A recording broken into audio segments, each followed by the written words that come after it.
จ่อยกูเก่าเนาะเป็นตัวชั่วมาได้นี่เลยว่าอัดเป็นเนี่ยเป็นพิษเอาเป็นอุ่นๆเองเป็นรถอัดเป็นตัวเป็นรถอุดของในช่องสันเลยพี่น้องเลยทั้งเทิงกับตอกเลยเขามุ่งแบบตั้มเนาะอันนี้นะเป็นเราก็เอาออกมดเป็นที่แต่ลูกตาใส่ว่าตายแล้วเจ้าที่โกงนั่นมงให้หน่อยหนึ่งพี่น้องเลยเราบอกคนเดียวมดมือมดเมนบุเศร้าจะเพื่ออะไรเป็นคนนมไอ้เป็นขนมจะเป็นหลอกปงไอ้เป็นชมเทขนมดึงคงจะมีพอโลนั่นทีดีกว่าได้ขนมมันเป็นเม็ดน้อยบุกินบ่เป็นชุ่นเป็นเพื่อนขนมมาดีดอมไอ้เป็นชุ่นเอกลักษณ์มาทำดงน้องน้องใส่เอามือแย่ออกมาเรายักจับเบิ่งว่าเป็นไข่เบิ่งเป็นเพื่อนขนมดึงคงจะมีแบบว่าเป็นเคเป็นใส่เอาเป็นฟองเองใส่ข้าวแล้วเอาแต่นี่พอได้น้ำกันเนี่ยเป็นเบนที่กั้งไว้ขอว้าวติ่งถ้าจะมีมันสั่งขนมต้องเป็นดีสัก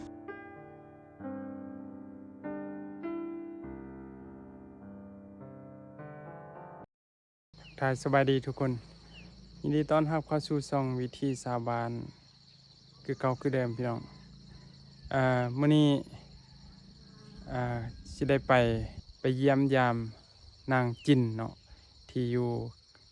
ที่ข้างของอยู่บ้านผู้เล่นอีกข้างของน้อยๆอยู่นะมื้อนี้ก็ได้มีโอกาสลงมาทางผู้เล่นห้วยสะล้อนเนาะก็สิได้เข้าไปเบิ่งว่าอาการของน้องเป็นอะไรยังข้างของอยู่บ่เนาะบ่เสร็จก็ได้ไป2-3 ครั้งแล้วแต่สุดนี้ก็สิได้ไปตึมคิดว่าสิได้เอาเครื่องไปให้น้องได้เศร้าละบ่หรือว่ายังข้างของอยู่นะเนาะมื้อนี้สิไปเบิ่งมื้อนี้สภาพอากาศหนาวแดบ่เสร็จก็ได้นุ่งเสื้อ2-3 ชั้นขี่รถมามอสิฮอดบ้านเขาแล้วเนาะเดี๋ยวสิให้เบิ่ง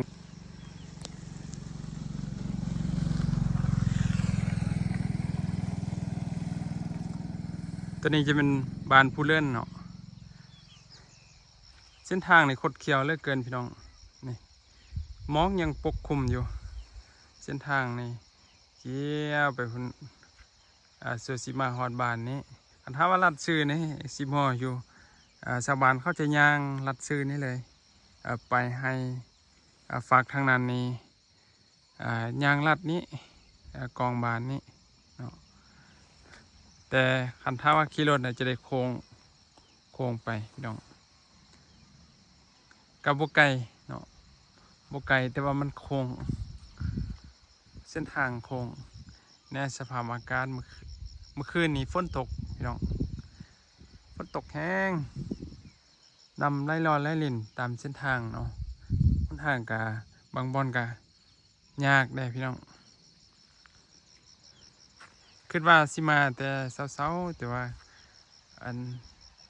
มันต้นทางยังบ่ทันแห้งนะก็เลยว่ามาบ่ได้สิไปหาน้องกิมหรือว่านางจินเนาะนางจินที่ข้างคอกอยู่นั้นเป็นอะไรไปเบิ่งนำกันพี่น้องตอนนี้บริษัทกำลังฮอดบอลนางจินที่ทึกข้างไว้ในคอกอยู่ผู้เดียว2-3 ครั้งแล้วมาบัดนี้บ่ฮู้ว่าเป็นอะไรเนาะเบิ่งนำกันโอ้ยังคือเก่าพี่น้องเอ้ยนี่ยังคือเก่าแต่ว่าเปลี่ยนหลังคาใหม่เนาะหลังคาปิ่นไปทางนั้นเฮ็ดหานขึ้นมาเนาะจะไป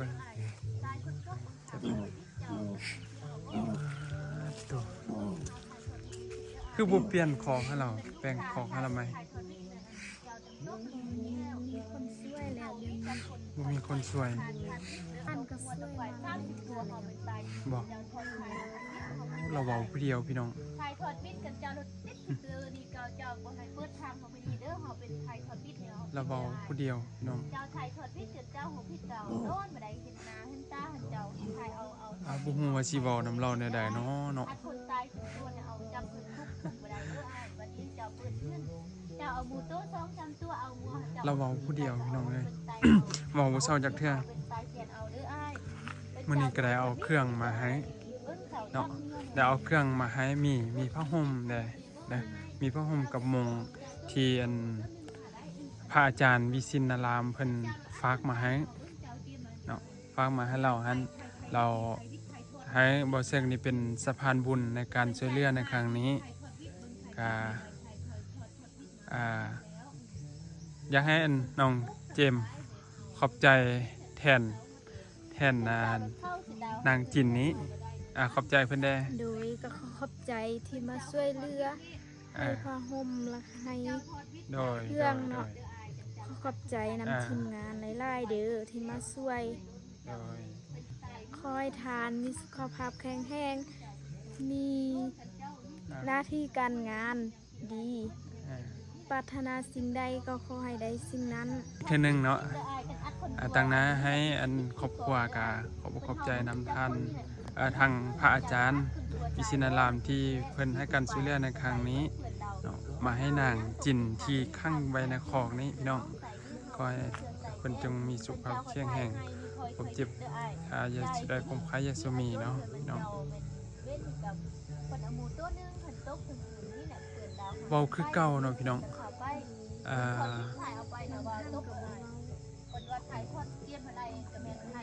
โดยไปอยู่พุ่นครับ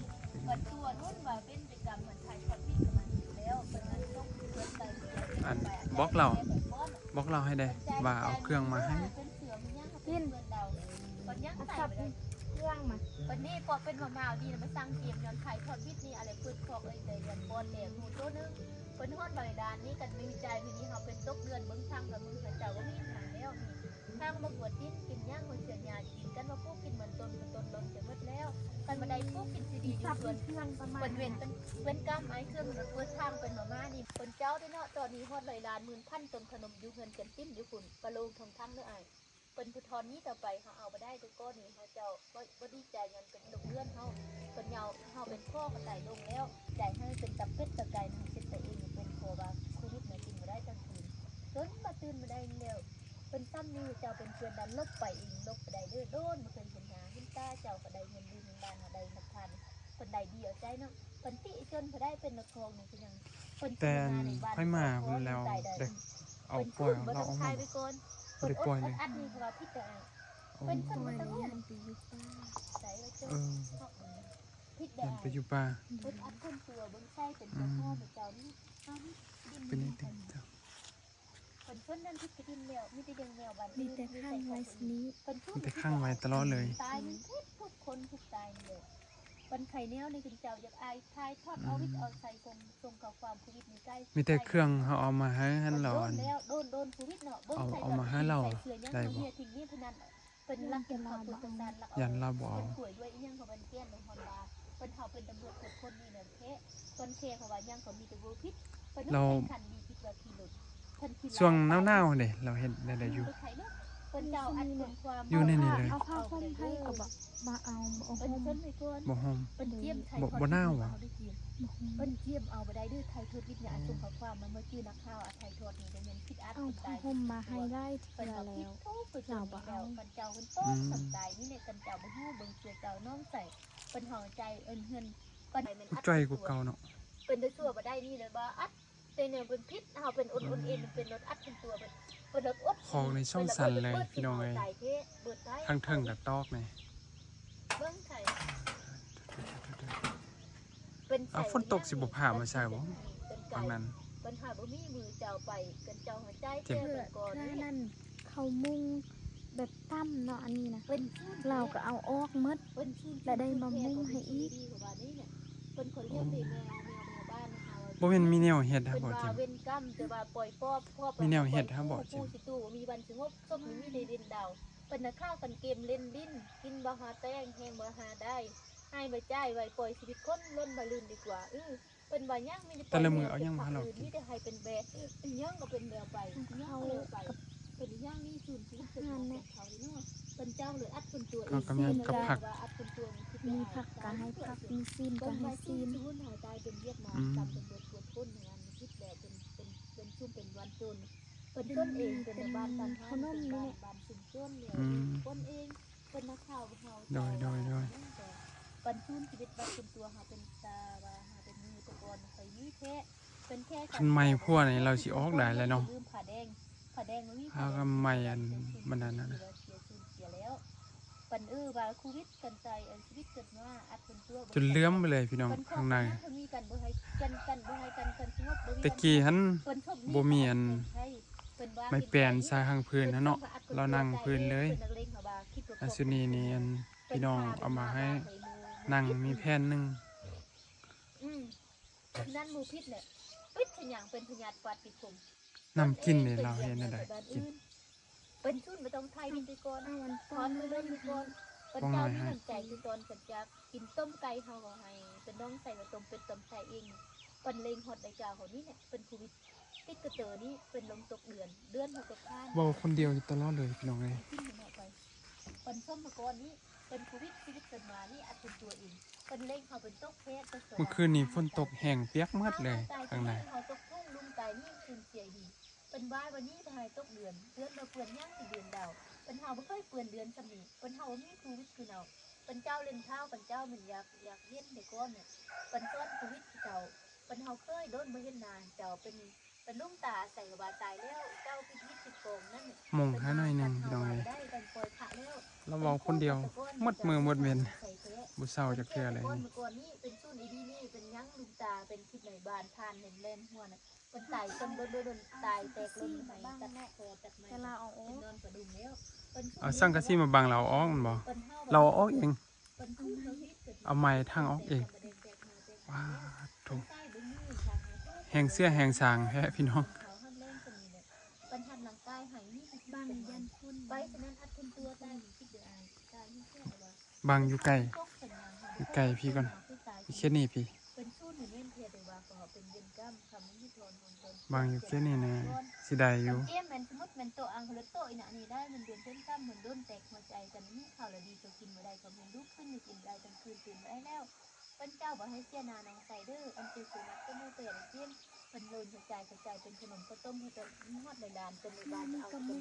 เป็นมือพันบาทเป็นอันนี้ก็เป็นเป็นกรรมเหมือนในโต๊ะมันเป็นจับใส่ไข่เราก็ไม่ได้เข้าดิ้นได้เหมือนหัวตะกอนเป็นชื่นเป็นชื่นเหมือน มาสุแล้วเนี่ยก็ตำเนาะ แม่น คนเต้าเนาะคนเล่นเป็นกรรมเจ้าตัดละกวยห้าดีกว่าเตรียมน้องใส่กันใจเดียวพอดีขึ้นไปเจ้าเทกันดุนเขาเอามาได้ด้วยอัดเป็นตัวแล้วส่งข้าวความส่งเลยโดนเนี่ยคนโดนเขาดำเขาเอามาได้ลึกคืนมันติงคนนี้กับทีหลายด้วยไอ้ไปทีเมียน อยู่นี่ท่าเดี๋ยวไปเอาเครื่องมามอบอยู่พี่ เป็นชีวิตที่เราเป็นป่าละน้องไหนด้วยไอ้เป็นชีวิตดีด้วยไอ้ยุทธนายุทธนาด้วย เว้าคนเดียวอยู่ตลอดเลยพี่น้องตาดีต้น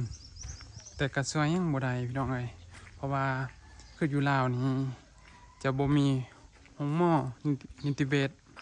บ่มีห้องหมออันปัวโรคจิตนะจะส่งไปบ่อนอื่นก็ครอบครัวอาจจะบ่มีเงินที่จะไปเป็นปัวจะเป็นต้องได้คั่งแบบนี้เนาะอันนี้ก็คืออันพระอาจารย์เพิ่นฝากมาให้บ่เชิกเป็นสะพานบุญในการช่วยเหลือในครั้งนี้นี่ให้เราได้ห่มได้กางมุ้งเพื่อว่าบ่ให้มันหนาวบ่ให้ยุงกัดนะพี่น้องเอ้ยนี่เดี๋ยวจะมามอบให้อันน้องสาวผู้อยู่เงินอยู่ค้างเงินเนาะเจมส์อันนี้เป็นของฝากจากพระอาจารย์พิสินารามเด้อเป็นหัวมาเอาเงินกินเป็นกินอยู่นี่ห่มมาได้เด้อห่มอย่างนี้เขาเสียทุนเลยเฮ็ดมึงใส่กะ เราหายเลยพี่น้องเลยคันถ้าเอาเครื่องมาให้แล้วเราหายเลย ของกินเด้อนี่เป็นของกินสังเงินเทนี่มึงใส่ ดีฝากไว้ให้พี่น้องเพิ่นเอาไว้ให้หลังจากที่เราใจดีแล้วเราจะเอาพี่น้องเลย เป็นอ้นแต่เป็นดอมละปองเป็นว่าอันตนี้เป็นดอมไม่แต่ตัวนี้ ไม่ต้องให้เราเถอะบางทีเราอย่าเราจิกเรายังไง เป็นที่ดีตัวนี้เป็นขนมปุตนเป็นห้นคนได้โน่นนี่เด้เป็นดอมไอ้บ้านเป็นชนดอมไม่แต่ว่าเป็นชนเป็นมาม่าทำไมละปองเป็นขนมนึ่งข้าวปอกสามีปอสมน้ำนาเป็นอากาดอมเป็นปอนเงินเดือนมันกับดอมแต่ดอม พอด เป็นชนเป็นดอมไอ้เป็นขนมจะเป็นละปองไอ้ เปิ้นชมเทขนมนึ่งคงจะมีพอโลนึงทีดีกว่าได้เปิ้นว่าเนี่ยเปิ้นขนมดีนี่กว่าเผ็ด ขน ใส่ ม ดี อันนี้นี่ เปิ้นเผ็ด บ่กิน ใส่ นี่บ่ เปิ้นเล่งหาเบิ่งก่อนถ้าเบิ่งต้อง เป็น ใส่ เม็ดน้อยบ่กินบ่ เปิ้นซูน บ่ เปิ้น กิน เพิ่นขนมมาดีดอไหมเปิ้นซูนเอกลักษณ์มาทำน้องใส่ เอามือ เปิ้น แหย่ ให้อ่า เอา น มา เป็นเบิ่งใส่ เราอยากจับเบิ่งว่าอัน เปิ้นให้เบิ่งอ่านเป็นเหมือนขนมนึ่งชงสำนี้เกิดว่าอันจะเกิดเปิ้นเคเบิ่งใส่เนาะใส่อันนั้นอ้ายบ่เอาขึ้นไปคลองเองน้องใส่เอาแล้วเอาแต่อันนี้เอาแต่อันนี้พอได้หนาวกันเย็น มา เป็นเด่นที่กลางไว้ค่ะว้าวดิถ้าอาจจะมีมาสั่งขนมซ้ำเป็นในสังกินใดด้วยกันไอซ้ำเมื่อถึงเจ้ากินงัวตัวนึงค่ะเอางัวเสืออะไรเด้อเป็นขนมแค่พอดีกินซ้ำนี่ขนมเด้อไอซ้ำนี้เป็นมือค่ะเอาดุงห้องใจเนี่ยเป็นขึ้นจะคลองตัวเองน้องใส่เป็นขึ้นจะคลองอาจ้างบ้างอย่างนี้เนี่ยเป็นกลางจะนักอูตังงี้เป็นคอยจะนักตื่นตกบ่ให้กลางเข้าไปว่าขึ้นจะคลองมาบ้านแค่ขนมกันนี้ซ้ำนี้จะกินใดเฮาบ่แม่นดีใจเด้อเป็นเจ้าเขาเปิดทางมานี่สั่งมันยู่เฮือนกันมายู่เฮือนมาได้ก็เป็นขนมนึ่งถูกอันนี้สันดูหนึ่งทางวันนี้แหละเกินดาวเขาบ่ดีใจพอได้รับของเองพอได้เจ้าบ่ได้กินงัวชัวตัวเองปันเฮาขนมซึ่งช่องขนมเอาบ่ได้พอได้ยิบไปส่งปันเจ้าทอดพิษเจ้าไข่อนงใส่บ่ได้เด้อปันเว้นกรรมมีถั่วชัวแท้มีถั่วทุนล้นบ่นี่ปันน้องใส่มาทำมันยังเป็นมาทั่วชัวเจ้าเป็นขนมพอได้ซ้ำโลนึงนาทีนี้เป็นเฮาก็อยากได้แล้วเบิ่งใส่ตะโกนนี่เป็นขนมกระลงทุ่งทั้งพอได้เขียนเฮาบ่มีเขากินยังเป็นฮอดเสาหักเลงเป็นฮอดลองทางนี่แหละไปส้มทางเป็นเจ้าเมนเทียนนะน้องใส่เจ้าคืนตะโกนเป็นหงเหียนบ่ได้แล้วไปเตือนไม่ก้นตอนแท้ บ่มีโอกาสได้ล่มนำเราเลยพี่น้องเอ้ยเราเอาคนเดียวตลอด น่าจะเป็นเวรเป็นกรรมหรือว่าเป็นอะไรหนึงเนาะหรือว่าเราทึกตัวทึกตมมีหยังนี่แหละพี่น้องเอ้ยเรามีความคิดล่าแล้วก็เฮ็ดให้อ่าเอิ้นว่ามันหยังเสียเสียนประสาทหั่นนะเนาะก็เลยว่าเป็นแบบนี้พี่น้องเอ้ยบ่สร้างสิเว้าหยังนำเราเลยเราเว้าคนเดียวเลย เป็นผู้ได้กันโควิดกันอยู่นี่ฮอดมันตายโอ้บัดนี้ตัวมันเอาเป็นโควิดเอาขนาดรู้สึกเป็นเล็กอยู่ข้างใต้ โอ้เคยได้ไปปัว เฮ้ยไปห้องหมอสัญญา ไปห้องหมอสัญญาก็ไปแล้ว ไปแล้ว โอ้ เป็นมะนาวดีให้สั่งตอนบันเป็นเจ้า แล้วไปปัวอันทางอันสัญญาศาสตร์ก็ไปปัวแล้วแม่นบ่ รวมหมดแล้ว น่าจะเป็น ตรวจทุกทางแล้วห้องหมอก็ไป น่าจะเป็นนำเส้นประสาทแล้วเนาะเรามีความคิดต้องเป็นลักษณะแบบ อยู่ นั้น ห้องหมอแขว้งกัน2-3คืนกลับมา คิดว่าสิดีแต่บ่ดีเลย บ่ดีเนาะอืม ตอนนี้ในปูกินมันสนกินซีดีอยู่เพื่อนกันได้ขนมซีดีมีน้องทางสั่ง ก็หลายปี เป็นน้ แล้ อ ว งเดียว หลายปีแล้ว เนาะ เนาะ เบิ่งสั่งน้องใส่ให้นี่เป็นคุณมาย่างน้องใส่เกี้ยนมาสั่งเอาเป็นขนมซีดีมาเรียแตนอ่ะเป็นจะเอาเวียงนี่ที่สมมุติเป็นฮอดหลายล้าน10,000 บาทเป็นตัวควายคูวิด ก่อน เรา ที่ เป็นผู้ได้ บริข้างนี้เราอยู่เฮือน มีแต่เอาเครื่องนี้เฮือนออกมาหมดแบบชิ้นเครื่อง ทิมเครื่องเครื่องในงานในทิมเลย คนมาทิม โดย โอ้ เป็นเจ้าชีวิตแล้วเป็นโควิดโควิดเก่าเอาเลย ได้ยินข่าวว่าแบบ เป็นไก่เมืองปักไล่ใน มีเราเคยมีแฟนเป็นทหารเป็นบ่ เป็นเจ้าเนาะเบิ่งหน้าจอไล่เบิ่งในหน้าจอแล้วเป็นเจ้าเราเปิดทางให้แฟนโดฮอมเป็นไก่ดินห่วงไก่ช่วงมาได้แล้ว เรา เป็นห่วง มาล่มเรา เป็นเจ้ เราบ่เอาเรา แมนชีวิตเป็นเจ้าเลยพิษเจอ มีหลายคนมาล้ม เป็น แต่ อัด เรา คน บ่ ต้น เอา เขาเลยพิษคอแล้วถอดพิษด้วย เราท้าผู้เบาทหารหัน หัวนึงตัว แม่นบ่ เอาหรืออัดถึงตัวเองว่าบ่ได้แล้วเป็นพูดมันสัมผัสเป็นตายมันอัดถึงเจ้าฮาลินเตอร์เฮาลินบ่ได้บึ้งใส่ เว้าทหารสำบ่เอา เป็นเทวดาพ่อแม่เฮาเด้อ เราบ่ เจ้า เอา เป็นพูด เรานี่ตังบ่เอา เจ้าเป็นเฮาวันนี้แต่ก่อนเนี่ยขนมต่อไปซ้ำนี่แหละก็เป็นย้อนนั้น เป็นขนมท่องไอ้นี่พอโลนึงพอได้กิน เป็นแบบนี้แล้วเราบ่เอา เป็นซีนก้อนเป็นฮอดเลยดานเบิ่งไส้ก็เป็นเรื่องสูตรนี่เป็นพลังกล้วยนี่ยังกินต่อนี่กินต่อ 78 ปีนี้เราก็ดี เป็นคนดีแหละ เลยล้าน10,000 บาทเป็นคุณ เป็นคนดีแล้วกลับขึ้นมาเป็นแบบนี้ตึม เป็นคุณละเป็นส้มน้ำหน้า แต่น้อยก็ ก็เป็นคนดี ไปเองเป็นเฮาเลยติดหัวใจเฮาบ่ได้ด้วยกันเจ้ามือตัดดมบัดบัน เป็นตอนอายุ18 ปี